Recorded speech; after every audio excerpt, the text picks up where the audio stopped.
rehema.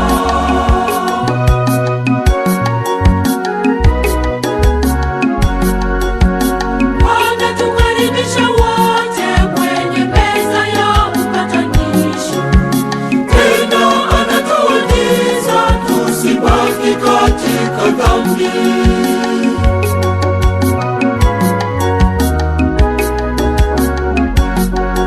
Afichaye dhambi zake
sababu ya matendo yangu haya, jina lako latukanwa bure. Baba, nimekosa,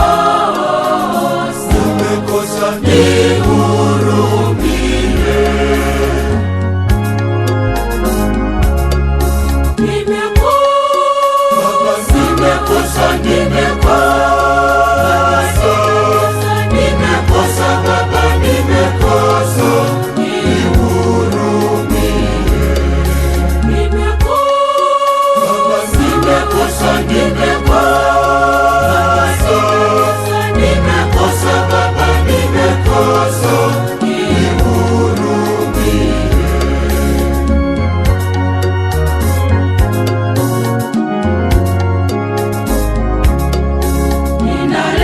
Familia yangu kwako, ninayatubu makosa yao yote. Nimekosa, nihurumie.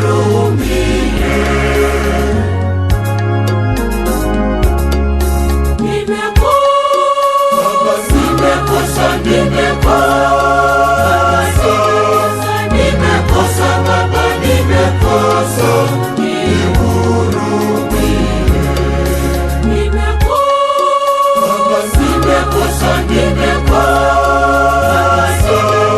Nimekosa Baba, nimekosa, nihurumie.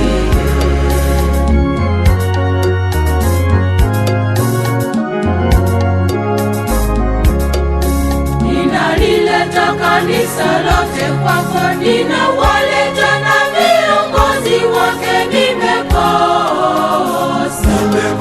nihurumie.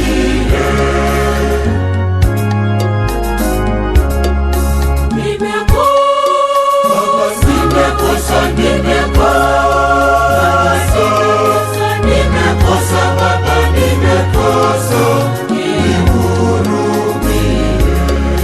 Nimekosa,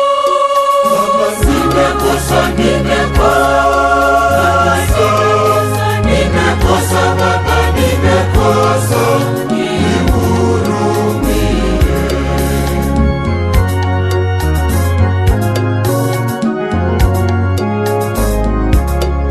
Ninawaleta Watanzania wote, ninayatubu makosa yao. Baba, nimekosa, nihurumie.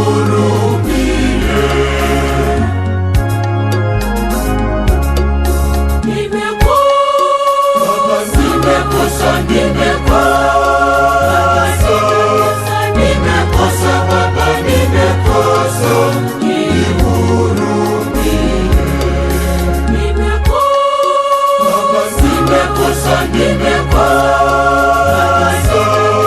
nimekosa Baba, nimekosa,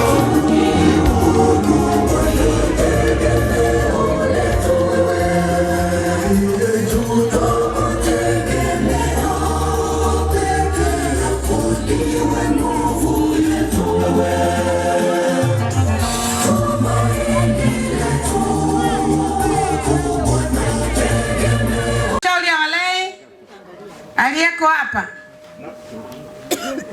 na kuomba hapa mama studio, sikilize muziki kwanza ili tuelewane.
la Baba na la Mwana na la Roho Mtakatifu.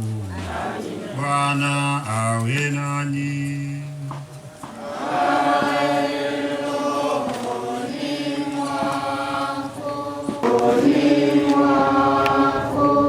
Ndugu zangu, karibuni katika adhimisho la hii sadaka takatifu sana ya misa kwa ajili ya kuwafaa ndugu zetu marehemu waliokutangulia. Kumbe ni wajibu wetu kushirikiana na hawa ndugu zetu, sababu sote tu wasafiri katika maisha haya. Wasafiri mara zote wako njiani, wanasaidiana, wanaangaliana na hivi wanatiana moyo ili mwisho wote tufike salama. Sadaka hii ya misa takatifu iwapae marehemu Godeliva Henry Masoya, Mikael Godfrey Kapufi, Bonaventura Mwani, Jennifer Masoya, Mikael Masoya kwa agizo la Teddy Kapufi. Kwa ajili ya marehemu Maria Celestino Kachelo imeombwa na mtoto wake Monica. Pia marehemu Agnes John Kimwaga wanafamilia wameomba. Janet Damson Kilanga, Martin Jacob Brashi imeagizwa na Lucia Martin Brashi. Marehemu Harriet Silanda inaagizwa na familia ya Ponsiano Mwanakatwe.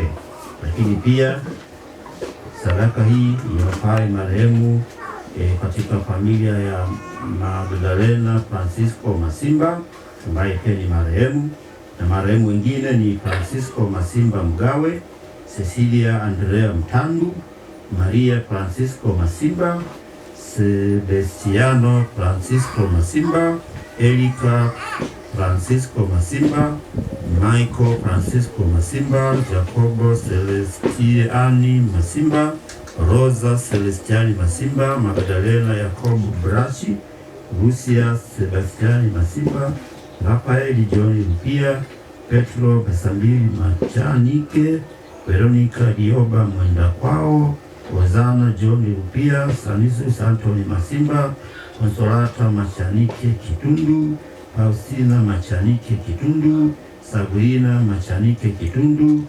Madaraka Samuel Kitundu Pesambili, Anastasia Msenyera, Elizabeth Msenyera, John Rupia, Teresia Msenyera, Felice Katelia, Janet Samuel Kitundu, Vincent Siame, Celestino Kahumbu, Veronica Mtokambala, Adolfu Kahumbu, Pius Kahumbu, Isabella Kahumbu, Mtunda Lucheto Malembeka, Patrick Raymond Masimba, David Raymond Masimba, Felix Michael Machanike, Maria Vincent, Donancia Vincent, Festo Damiano, Margaret Francisco Masimba, Sebastian Jeremia Kitundu, Adija Stefano Katandukila, Julita Stefano Katandukila, Michael Anthony Stanislaus, Maulidi Mohamed Sezero, Adija Maulidi Sezero na Omari Nazibu Sezero. Raha milele uwape Bwana, marehemu hawa na marehemu wote toharani wapate pumziko la milele. Tujute dhambi zetu tupate kustahilishwa kuadhimisha mafumbo haya matakatifu. Na mungamia Mungu Mwenyezi. Nani ndugu zangu, kwani nimekosa mno kwa mawazo, kwa maneno, kwa vitendo na kwa kutimiza wajibu. Nimekosa mimi sana. Ndio maana nakuomba Maria mwenyewe, Bikira daima, malaika na watakatifu wote, nani ndugu zangu, niombeni kwa Bwana Mungu wetu. Mungu Mwenyezi atuhurumie, atusamehe dhambi zetu na atufikishe kwenye uzima wa milele. Amen.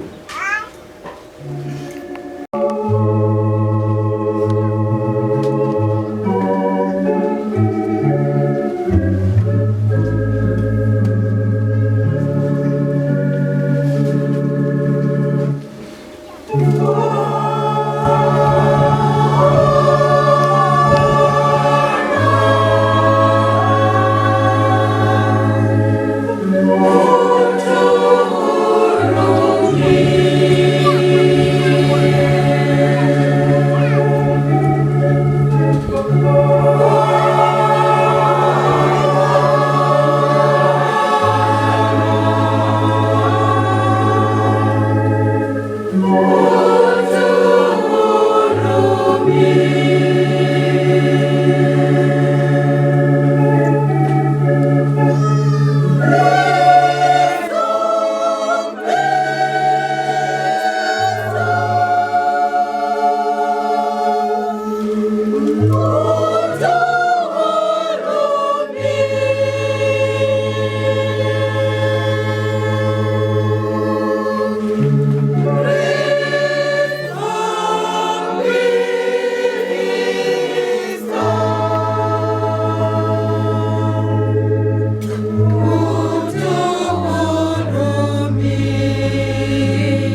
Tuombe. Wewe ndio utukufu wa waamini na uzima wa wenye haki. Wahurumia watumishi wako marehemu ambao walikiri fumbo la ufufuko wetu, ili wajaliwe kupata furaha za heri ya milele, kwa maana sisi tumekombolewa kwa kifo na ufufuko wa mwanao, kwa njia ya Bwana wetu Yesu Kristo mwanao, anayeishi na kutawala nawe katika umoja wa Roho Mtakatifu, Mungu milele na milele. Amina.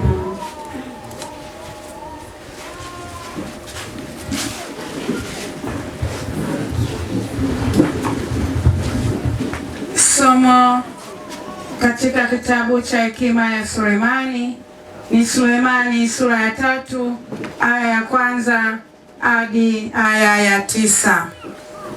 Roho zao wenye haki wamo mkononi mwa Mungu, wala maumivu hayatawagusa. Machoni pa watu walio wajinga walionekana kwamba wamekufa, na kufariki kwao kulidhaniwa kuwa ni hasara yao, na kusafiri kwao kutoka kwetu kuwa ni uharibifu wao.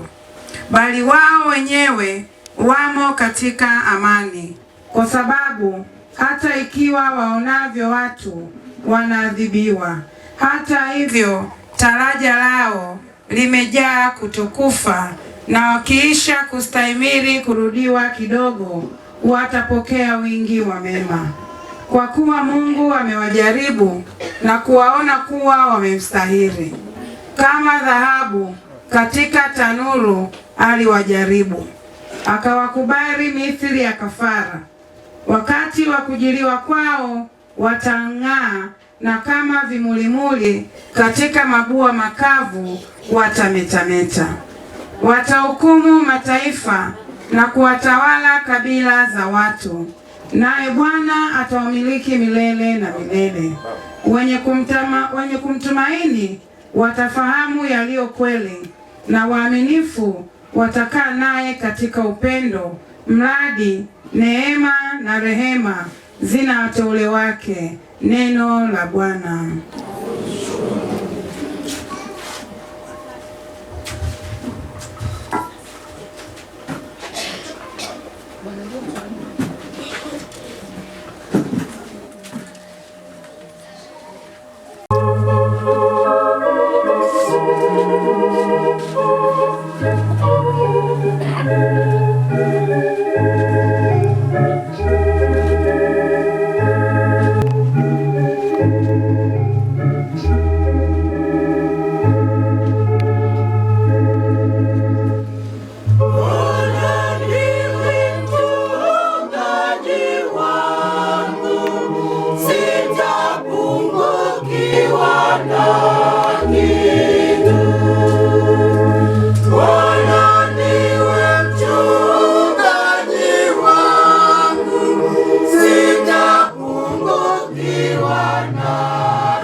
Katika malisho ya majani mabichi unilaza, kando ya majani ya utulivu uniongoza.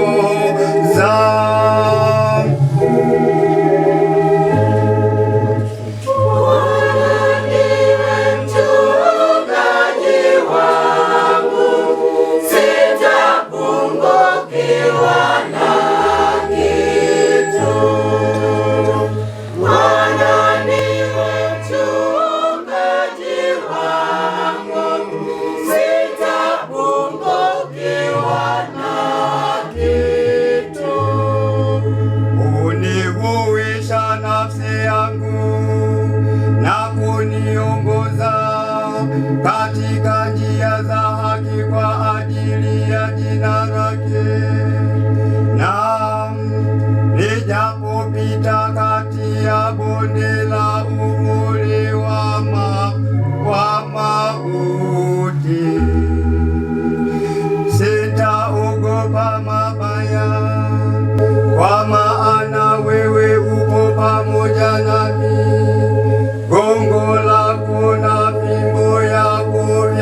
zote za maisha yangu, nami nitakaa nyumbani mwa Bwana milele.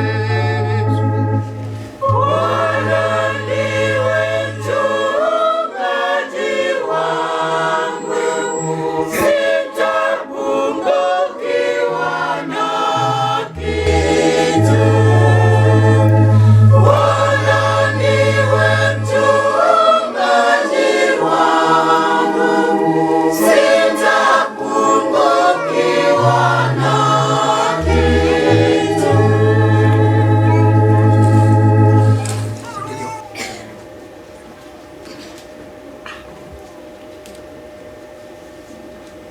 Simame.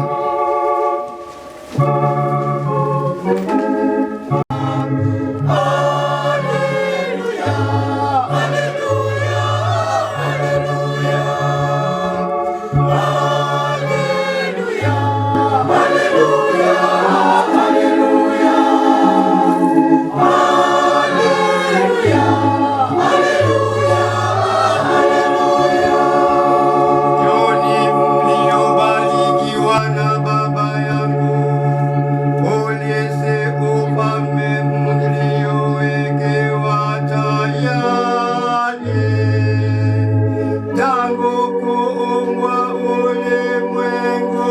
Haleluya, haleluya, haleluya,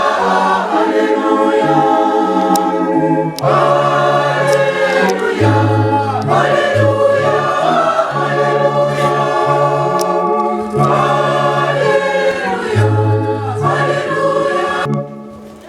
Bwana awe nanyi. Somo la Injili takatifu kama ilivyoandikwa na Mathayo. Yesu aliwaambia wanafunzi wake, hapo atakapokuja Mwana wa Adamu katika utukufu wake na malaika watakatifu wote pamoja naye, ndipo atakapoketi katika kiti cha utukufu wake, na mataifa yote watakusanyika mbele zake, naye atawabagua kama vile mchungaji abaguavyo kondoo na mbuzi. Atawaweka kondoo mkono wake wa kuume na mbuzi mkono wake wa kushoto. Kisha mfalme atawaambia wale walioko mkono wake wa kuume, njoni mliobarikiwa na Baba yangu, urithini ufalme mliowekewa tayari tangu kuumbwa ulimwengu. Kwa maana nalikuwa na njaa mkanipa chakula, nalikuwa na kiu mkaninywesha, nalikuwa mgeni mkanikaribisha, nalikuwa uchi mkanivika, nalikuwa mgonjwa mkaja kunitazama, nalikuwa kifungoni mkanijia. Ndipo wenye haki watakapomjibu wakisema, Bwana, ni lini tulipokuona una njaa tukakulisha, au una kiu tukakunywesha? Tena ni lini tulipokuona mgeni tukakukaribisha, au uchi tukakuvika? Ni lini tena tulipokuona mgonjwa au kifungoni tukakujia? Na mfalme atajibu akiwaambia, amini nawaambia, kadiri mlivyomtendea mmojawapo wa hao ndugu zangu walio wadogo, mlinitendea mimi. Kisha atawaambia na wale walioko mkono wake wa kushoto, ondokeni kwangu mliolaaniwa, mwende katika moto wa milele aliowekewa tayari Ibilisi na malaika zake. Kwa maana nalikuwa na njaa, msinipe chakula, nalikuwa na kiu, msininyweshe, nalikuwa mgeni, msinikaribishe, nalikuwa uchi, msinivike, nalikuwa mgonjwa na kifungoni, msije kunitazama. Ndipo hao pia watajibu wakisema, Bwana, ni lini tulipokuona wewe una njaa au una kiu au mgeni au uchi au mgonjwa au kifungoni tusikuhudumie? Naye atawajibu akisema, amini nawaambia, kadiri msivyomtendea mmojawapo wa hao walio wadogo, hamkunitendea mimi. Na hao watakwenda zao kuingia katika adhabu ya milele, bali wenye haki watakwenda katika uzima wa milele. Neno la Bwana. Sifa kwako Kristo.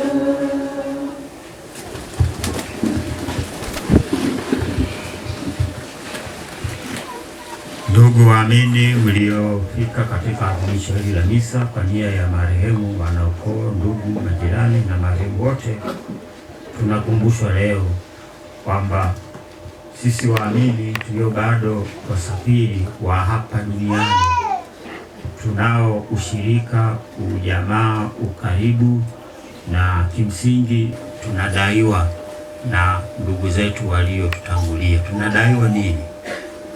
Kama vile tulivyowapenda walivyokuwa hai hapa duniani, tuna deni la kuwapenda hata baada ya kuwa wamekufa.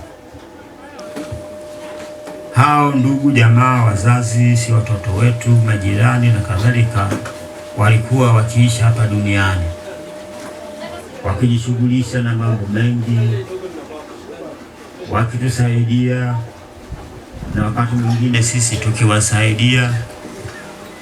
Tulikuwa tunashirikiana katika mambo mengi, katika imani, katika mila, desturi, katika kazi, katika kuegemeana na kutegemezana katika safari yetu kama wanadamu, lakini pia kama waamini wa Kristo. Hawa wametangulia na leo wanaitwa marehemu, na kimsingi tunaoombea, tunaokumbuka hapa si wengine isipokuwa marehemu wa toharani, marehemu ambao wamekwama, wako njiani, bado hawajamwona Mungu. Hatuombei watakatifu. Watakatifu hawahitaji sala yoyote, hawahitaji maadhimisho ya misa, isipokuwa sisi tunawahitaji wao watuombee. Watuombee sisi tulio hai hapa duniani, lakini pia hawa watakatifu hawaombee marehemu wa toharani. Sasa toharani ni wapi? Toharani ni mahali ambapo Mungu anawaweka kwa ajili ya kutakaswa, kwa ajili ya kuoshwa.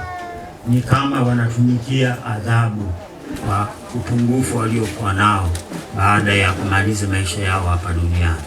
Kwa maneno mengine, hawakutakaswa, hawakuoshwa, na wao wenyewe hawakujibidisha kujiweka vizuri walipokuwa hai hapa duniani. Wamekufa wakiwa na madeni mbele ya Mungu, na mara nyingi madeni hayo ni dhambi, makosa na kutokuwajibika.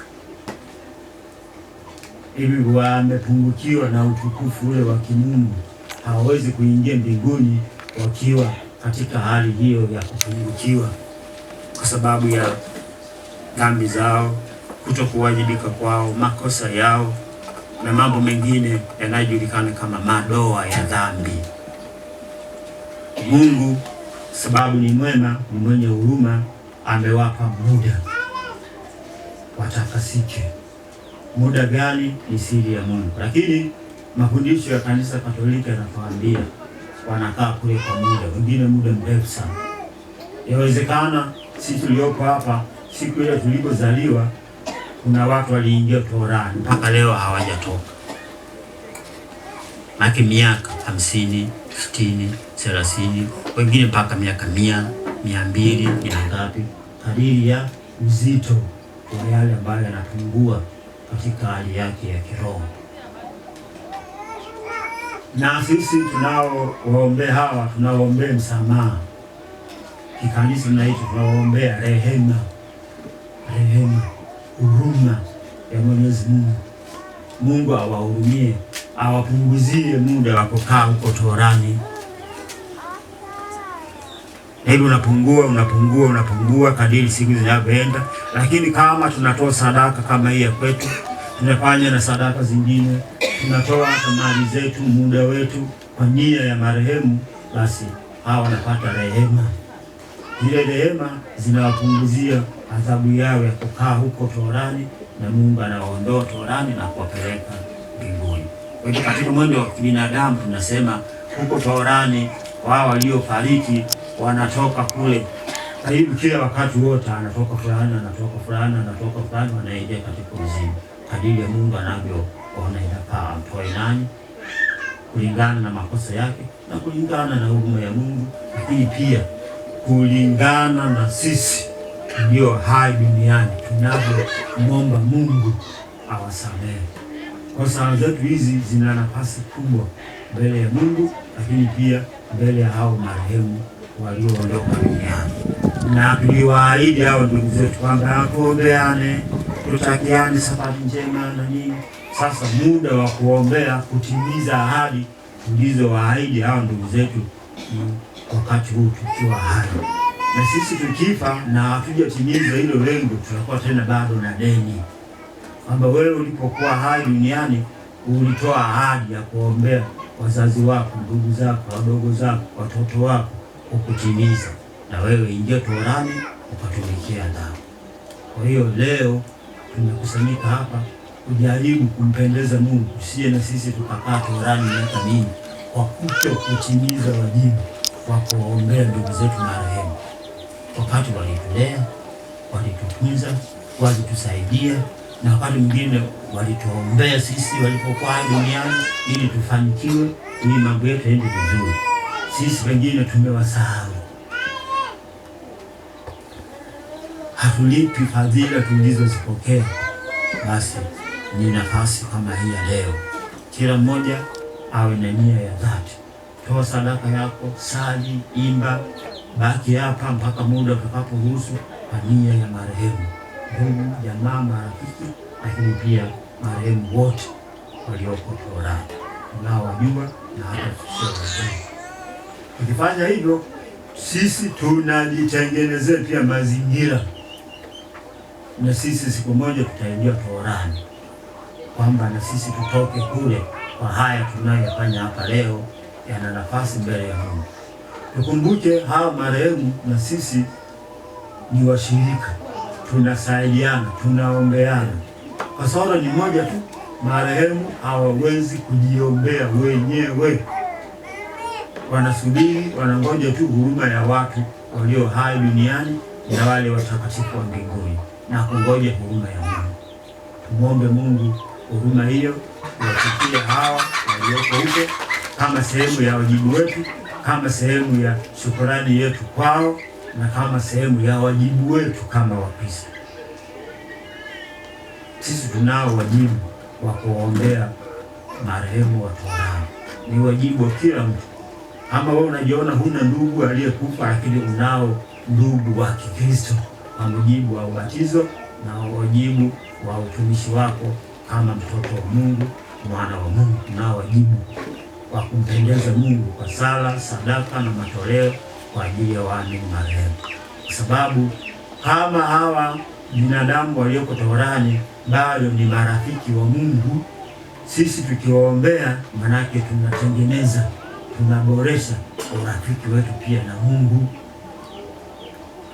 Hivi tendo hili ndugu zangu ni kubwa, sio dogo, ina nafasi kubwa mbele ya Mungu, ina nafasi mbele hao marehemu tunaoombea, lakini pia ina nafasi kwetu sisi wenyewe, sababu mtu anayetoa mara nyingi ndiye anayepokea. Kwa hiyo tumetoa muda wetu, tumetoa mali zetu kwa ajili hawa, manake iko siku na sisi tutapokea huruma kutoka kwa wengine, kutoka kwa watu, kutoka kwa watakatifu, kutoka kwa malaika. Basi tuendelee kuombea hawa waliopo hapa katika orodha hii na wengine ambao tulikutana nao huko na huko, marafiki zetu, wajane wengine, na watu wote tuliosali nao pamoja, tukafanya kazi nao pamoja, tukakutana nao wapi na wapi na wapi, lakini wameondoka duniani. Sisi tuwaombee, na wao watakuwa waombezi wetu. Wakishakuwa mbinguni, tayari tuna waombezi wa uhakika kabisa, kwa sababu tayari ni marafiki wa Mungu, wapo karibu na Mungu. Tupeleke sasa maombi yetu kwa ajili ya ndugu zetu hao marehemu, na sisi wenyewe pia tujiombee, tusafiri salama, tufe vema, tupate kifo chema, tufe vizuri, tusife ovyo bila matayarisho. Namna moja hapa kujitayarisha ni sala hizi tunazosali hapa leo.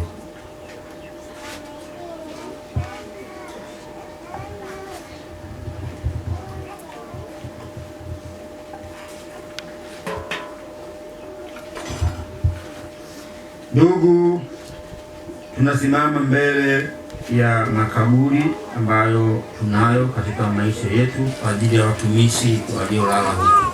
Tunakuomba upokee maombi yetu.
Mateso, kifo na ufufuko wanao Bwana wetu Yesu Kristo ameshinda dhambi na mauti.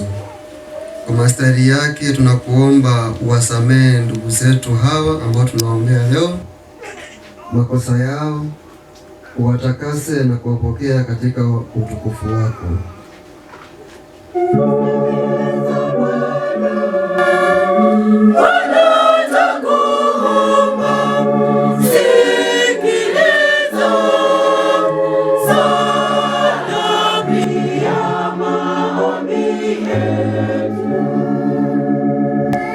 Makaburi yao yatukumbushe kwamba sisi sote ni wasafiri na kwamba siku moja tutakufa. Utujalie neema ya kifo chema siku ya kufa kwetu.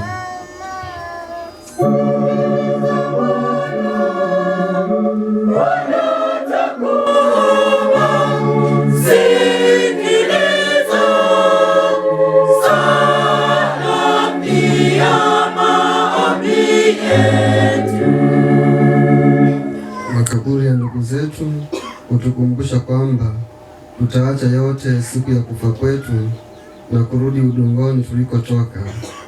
Utujalie neema ya kutumia vema na kwa busara mali ya ulimwengu huu, tupate kufuka na mwili mtukufu siku ya mwisho.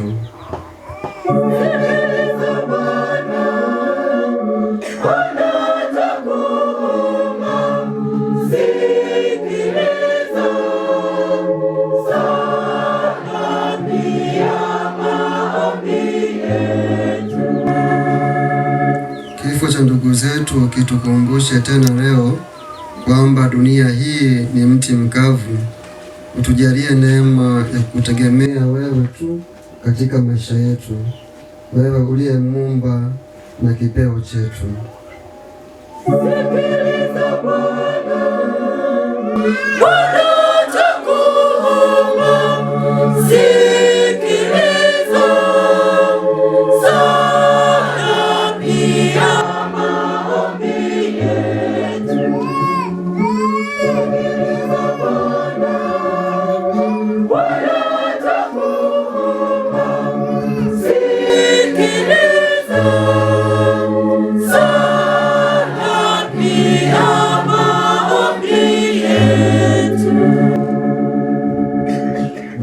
Wafariji na kuwatia moyo hao wote walioachwa nyuma na ndugu zao.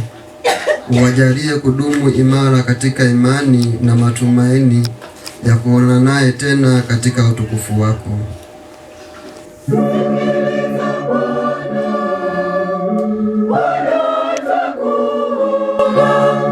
Sikiliza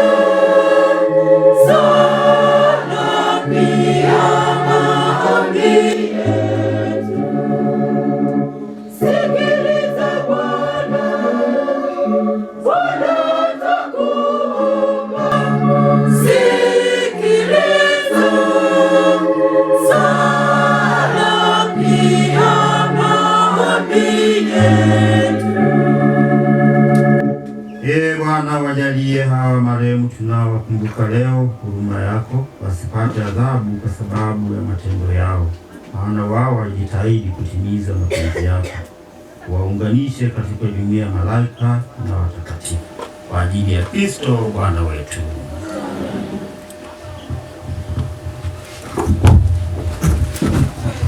Karibuni kwa ajili ya sadaka.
Ndugu, salini ili sadaka yangu na yenu ikubalike kwa Mungu Baba Mwenyezi. Bwana pokea sadaka mikononi mwako kwa sifa na utukufu na pia na makao ya Ee Mungu Mwenyezi na mwenye huruma, tunakuomba kwa sadaka hii uwaoshe watumishi wako marehemu dhambi zao katika damu ya Kristo, nao uliowatakasa kwa maji ya ubatizo wafanye safi kabisa kwa msamaha wa rehema yako, kwa njia ya Kristo Bwana wetu. Bwana awe nanyi. Inueni mioyo. Mshukuru Bwana Mungu wetu. Kweli ni vema na haki, tendo la kufaa na la kuleta wokovu. Tukushukuru wewe daima na popote, Bwana Baba uliye mtakatifu, Mungu mwenyezi milele. Wewe ulimuumba mwanadamu kwa paji la wema wako, ukapenda kumwinua kwenye cheo kikubwa sana, ili katika muungano katika yeye tumaini la ufufuko wenye heri liliangaza kwetu, ili sisi tunaosikitika kwa sababu tunajua kwamba lazima tutakufa, tufarijiwe kwa ahadi ya uzima wa milele.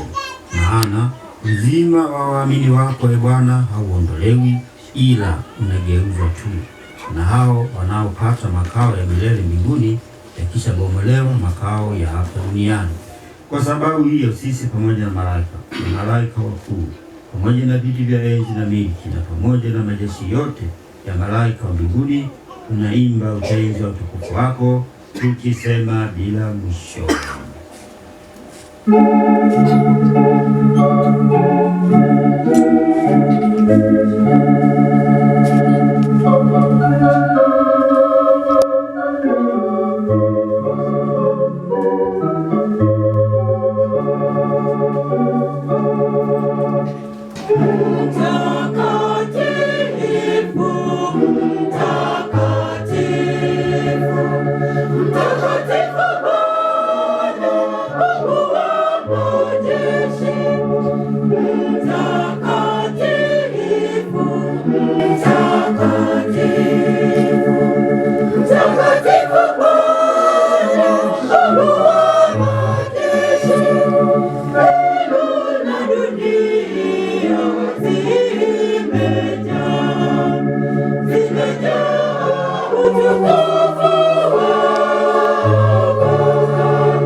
Bwana kweli mtakatifu na chemchemi ya utakatifu wote, tunakuomba vitakatifuze vipaji hivi kwa nguvu ya Roho wako, ili viwe kwetu mwili na damu ya Bwana wetu Yesu Kristo.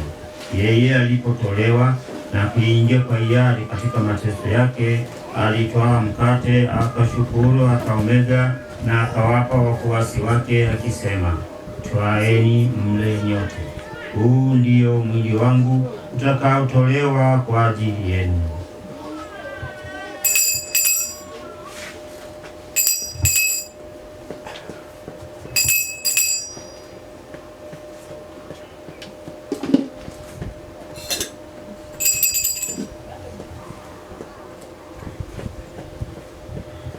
Vivyo hivyo baada ya kula, akitwaa kikombe na kukushukuru tena, aliwapa wafuasi wake akisema, twaeni mnywe nyote, hiki ndicho kikombe cha damu yangu, damu ya agano jipya na la milele, itakayomwagika kwa ajili yenu na kwa ajili ya wengi kwa maondoleo ya dhambi. Fanyeni hivi kwa ukumbusho wangu.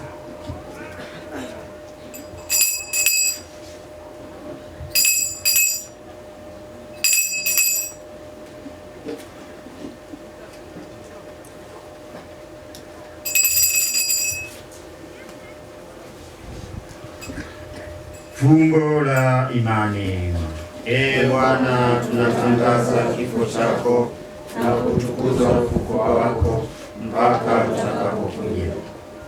Kwa hiyo, Ee Bwana, tunapoadhimisha ukumbusho wa kifo na ufufuko wake mwanao, tunakutolea mkate wa uzima na kikombe cha wokovu. Tunakushukuru kwa kuwa umetustahilisha kusimama mbele yako na kukutumikia. Pia tunakusihi kwa unyenyekevu, ili kwa kushiriki mwili na damu ya Kristo tukusanywe na Roho Mtakatifu tupate kuwa jamaa moja. Ee Bwana, ulikumbuke kanisa lako lililoenea popote duniani, likamilishe katika mapendo, pamoja na Baba Mtakatifu wetu Leo wa 14 na Askofu wetu Eusebius Nzigilwa na waklero wote. Wakumbuke watumishi wako marehemu uliowaita kwako kutoka dunia hii. Ujalie ili hao walioshirikishwa kifo cha mwanao kwa ubatizo, wajalie washiriki pia ufufuko wake. Pia wakumbuke ndugu zetu wote waliofariki dunia wakiwa na tumaini la ufufuko, na marehemu wote waliofariki dunia katika huruma yako, wapokee kwenye nuru ya uso wako. Tunakuomba utuhurumie sisi sote, ili pamoja na Maria Bikira mwenye heri mama wa Mungu na Mtakatifu Yosefu mume wake Bikira, mitume wenye heri na watakatifu wote waliokupendeza tangu kale, tustahili kushiriki uzima wa milele na kukusifu na kukutukuza kwa njia ya mwanao Yesu Kristo.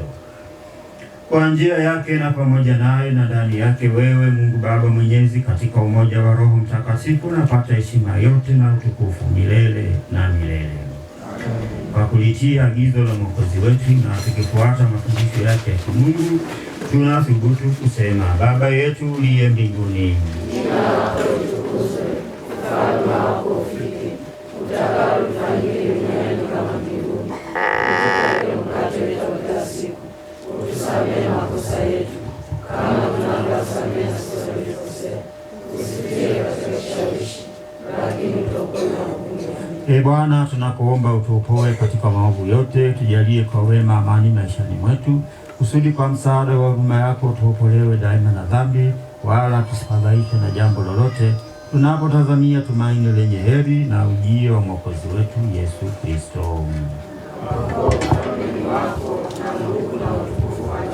Ee Bwana Yesu Kristo, uliyewaambia mitume wako, amani na wachieni, amani yangu na wapa, usizitazame dhambi zetu, ila tu imani ya kanisa lako, upende kulijalia amani na umoja kama yalivyo mapenzi yako, unayeishi na kutawala milele na milele. Amani ya Bwana iwe daima nanyi. Mpeane amani.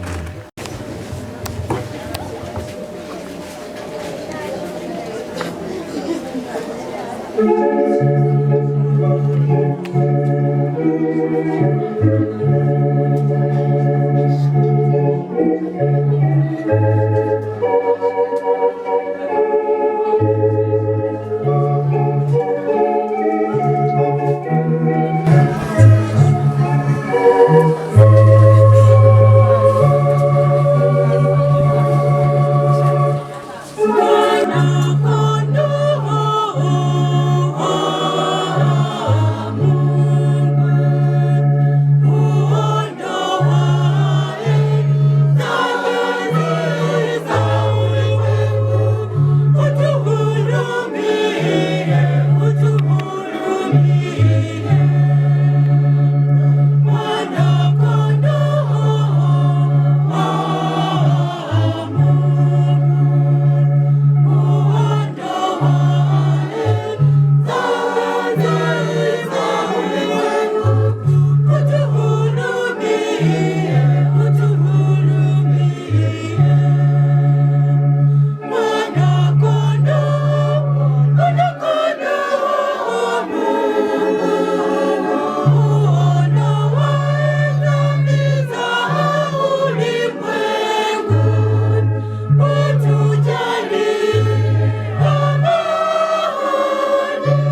ulimwengu, ili hao walioalikwa kwenye karamu ya mwana-kondoo.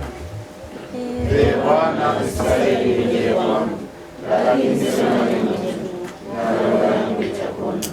Bwana, nikusifu mimi, ninatenda dhambi nyingi, nawe nikukabili kwa upendo mtakatifu, wachukia maovu yangu.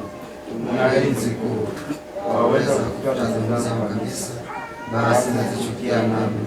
Nakuomba uniondolee, unitakase kabisa, nipate kupokea kwa moyo mwema.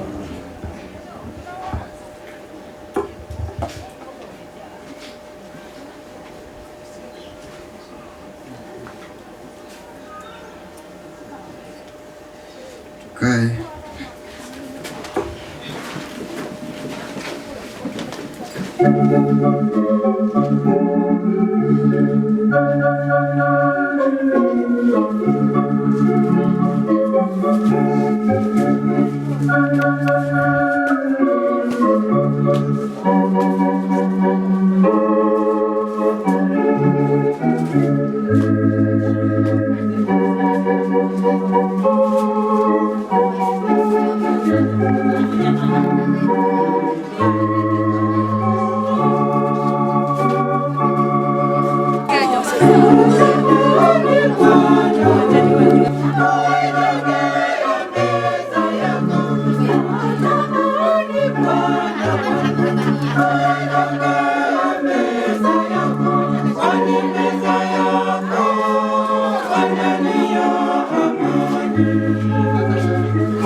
Sala Mtakatifu Inyasi. Roho ya Kristo nitakase, mwili wa Kristo niongoze, damu ya Kristo nioshe, mateso ya Kristo nioshe, mateso ya Kristo unishie. Yesu mwema nisikilize, katika madonda yako unifiche, usikubali nitengwe nawe, na adui mwovu nikinde. Saa ya kufa kwangu niite, uniamuru kwako nije, pamoja na utukufu wako nikutukuze milele na milele. Tuombe. Ee Bwana, tumepokea sakramenti ya mwanao pekee aliyetolewa sadaka kwa ajili yetu, akafufuka katika utukufu. Tunakusihi kwa unyenyekevu kwa ajili ya watumishi wako marehemu, ili wakisha takaswa kwa mafumbo ya Pasaka wafurahie kupewa tuzo ya ufufuko ujao kwa njia ya Kristo Bwana wetu.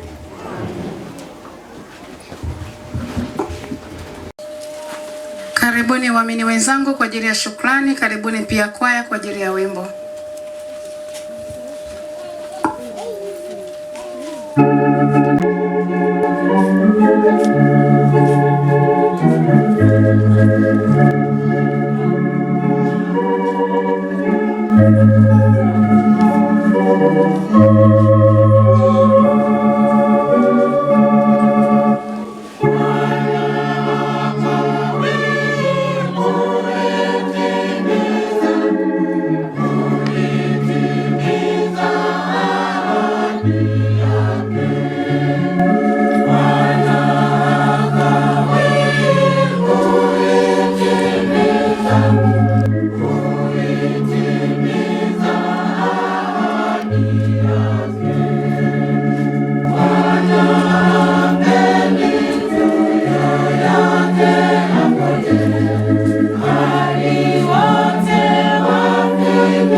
Asante Baba Paroko, nakushukuru sana kwa kutulisha chakula cha kiroho na kutukumbusha wajibu wetu sisi kama wanadamu ambao bado tunaishi.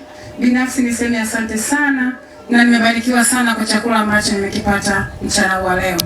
Lakini baada ya shukrani hizo, basi niweze sasa kumkaribisha msemaji wa familia ili naye aweze kutoa neno la shukrani kwa Baba Padri kwa kuacha shughuli zake na kuja kuungana na sisi hapa nyumbani. Karibu sana msemaji wa familia.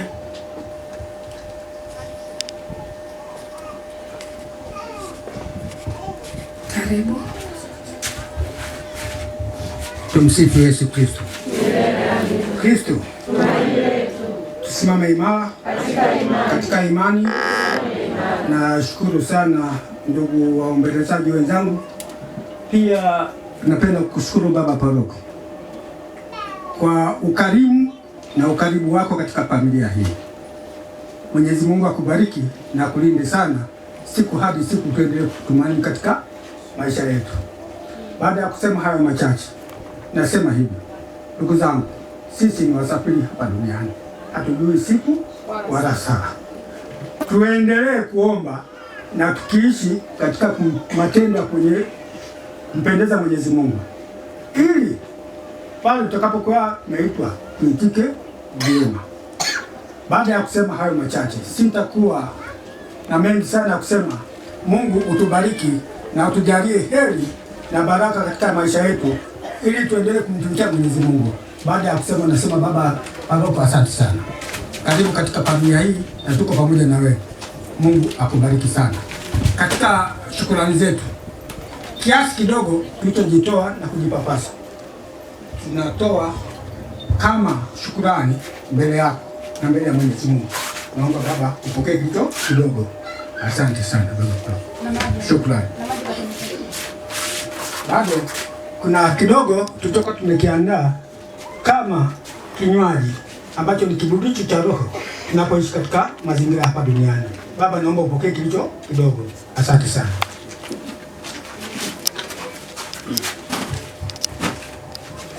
Ndugu zangu, kufikia hapo sina la ziada, ila niseme kwamba Mungu awabariki nyote na atubariki sote, tuendelee kuwa wamoja na kumtumikia Mwenyezi Mungu. Mungu atubariki sana. Asante sana. Basi baada ya neno la shukrani kutoka kwa msemaji wa familia, nadhani baba sitakuwa na la kuongea zaidi, ili nikupishe uendelee na hapa tulipobakia, na mara baada ya kufunga misa hii, basi mimi nitakuwa na matangazo mengine kwa ajili ya ratiba yetu inayoendelea. Karibu sana baba, ili tuweze kuendelea. Kristo, basi tuwapongeze na kushukuru wote mliofika kushiriki mahali hapa, mmeacha shughuli mbalimbali, mmeacha miradi yenu kwa ajili ya kuwaenzi hao marehemu. Ndugu wote mliofika, asanteni sana, na Mwenyezi Mungu awalinde, awazidishie wingi wa baraka katika maisha yenu ya kiroho na ya kimwili. Bwana awe nani, nawe rohoni mwako. Mungu Mwenyezi na mwenye rehema awalinde na awabariki, Baba na Mwana na Roho Mtakatifu. Nendeni na amani ya Bwana.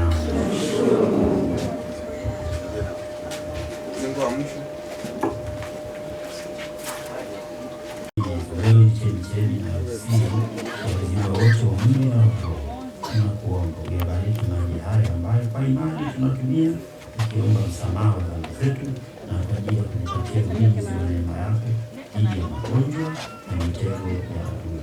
Ee Bwana, tujalie kwa huruma yako maji haya yawe daima kwa ajili ya wokovu wetu, ili tuweze kukutumikia wewe kwa mioyo safi na tuepuke hatari zote za mwili na roho, kwa njia ya Kristo Bwana wetu. Ee Mungu Mwenyezi, tunakuomba kwa unyenyekevu upende kubariki kiumbe hiki, yaani chumvi hii uliyoiagiza kwa njia ya nabii Elisha itiwe katika maji ili kuponya utasa. Tunakuomba Bwana, ili popote atakaponyunyizia mchanganyiko huu wa chumvi na maji ufukuzie mbali kila uovu wa adui, nasi ututunze kwa uwepo wa Roho wako Mtakatifu, kwa njia ya Kristo Bwana wetu.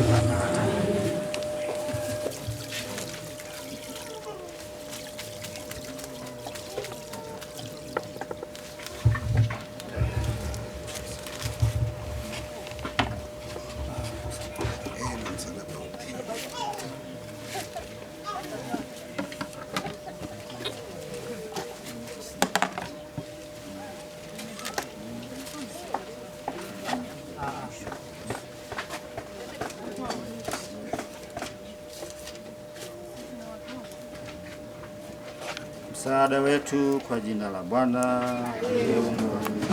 Tuombe. Mungu Baba Mwenyezi, upende mwanao pekee Yesu Kristo ateswe na kufa msalabani ili kutukomboa sisi wanadamu. Msalaba wake umekuwa ishara ya ukombozi wetu. Tunakuomba ubariki msalaba huu utakaosimikwa juu ya kaburi la Magdalena na Simba, kama vile mwanao alivyokufa akazikwa kaburini, msalaba huu unaishi ndani yetu, ndio ufufuko kwa marehemu wetu. Tunaomba hayo kwa njia ya Kristo Bwana wetu.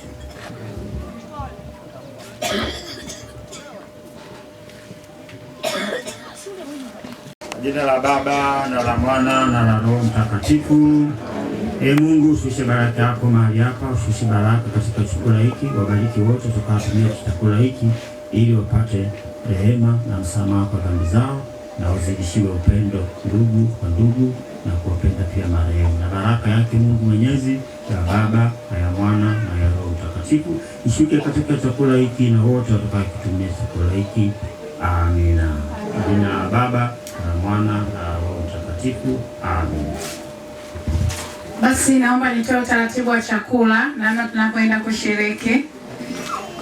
Makatekista, baba padri na frateri, mwenyekiti wa jumuiya, msemaji wa familia, na baba yangu hapa ambaye yeye pia ni sehemu ya sisi kuwa hapa, wao watakwenda kushiriki chakula mji huo hapo. Kwa hiyo niombe tafadhali, pamoja na yule baba wa usafiri ambaye niliona amekuja na baba padri, naye pia tuseme ile msafara wote kutoka parokiani. Lakini kwa upande wa WAWATA nitaomba mama yangu hapa naye ataandamana huko.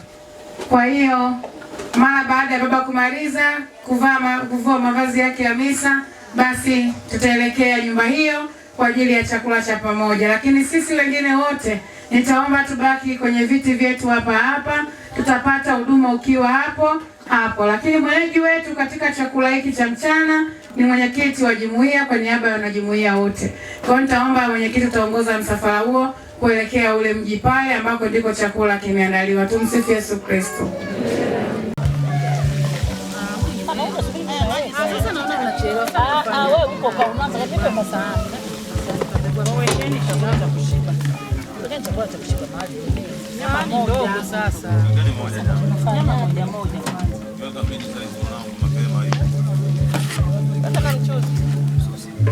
Wako watu wanaokuwa na picha wanachukua chakula. Madogo hapo. Naombeni kikombe cha maharage. Ndio chakula. Sisi tutazote tu. Mama maharage wewe wa majani. Na maharage.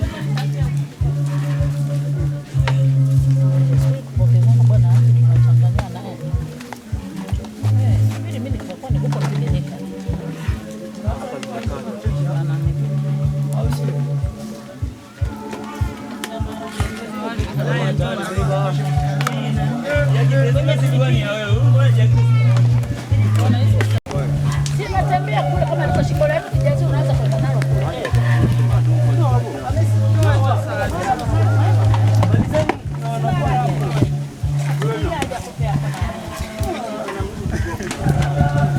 Sogeza.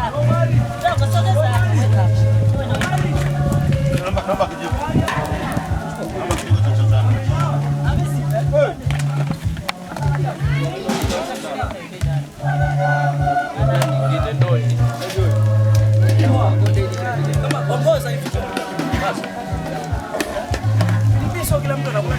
Mama, mboga za majani kama umeona unarundika kama nyingi.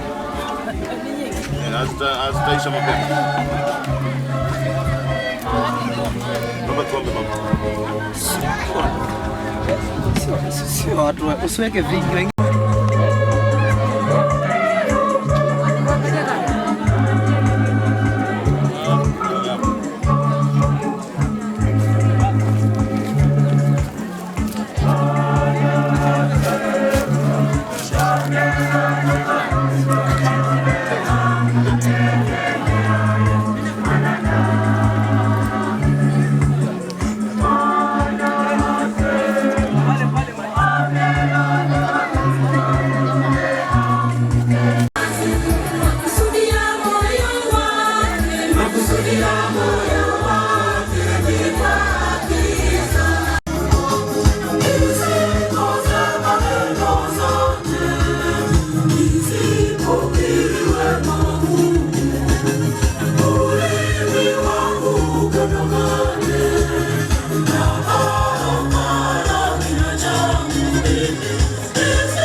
yasiyofaa kwako, nimeyatenda yasiyofaa Baba, nimekosa, nihurumie.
Matendo yangu haya, jina lako latukana bure Baba, nimekosa, nihurumie.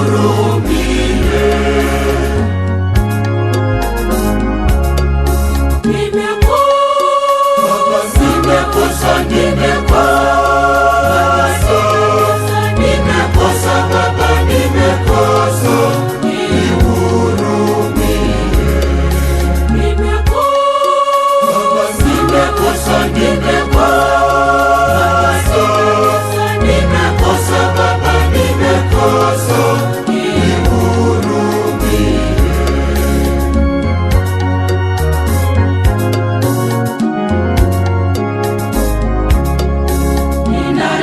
familia yangu kwako, ninayatubu makosa yao yote, nimekosa,